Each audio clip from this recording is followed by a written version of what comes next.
কয়েকদিন থেকে তাপদাহে পুড়ছে উত্তরাঞ্চল, এতে করে ভোগান্তিতে পড়ছে সাধারণ মানুষ। আমরা গত মে মাসে টানা বৃষ্টির পরে ঈদের আগের দিন থেকে উত্তরাঞ্চল জুড়ে তীব্র তাপদাহ শুরু হয়েছে।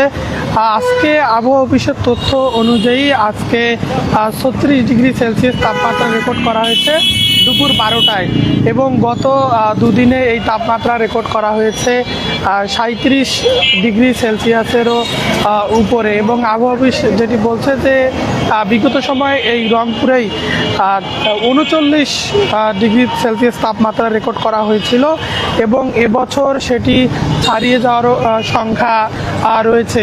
এই তীব্র তাপদাহে কিন্তু দেখতেই পাচ্ছেন ক্যামেরার চোখে যে নগরীর এখন দুপুর 12টা পেরিয়ে গেলেও নগরীতে তেমন একটি মানুষের কোলাহল নেই, যানবাহন নেই, দোকানপাটে তেমন বেচা বিক্রি সেটিও নেই।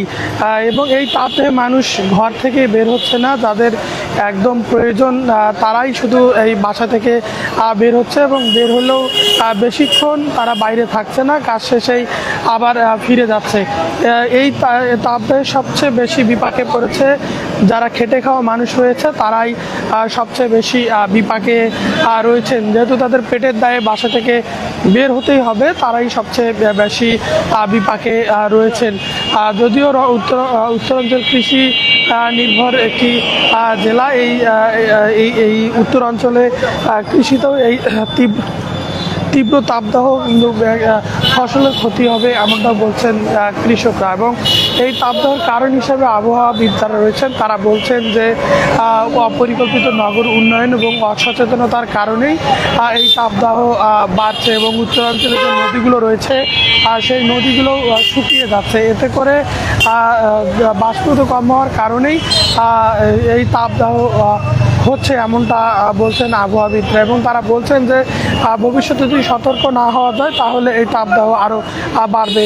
এবং এই তীব্র তাপদাহ এবং এর কারণে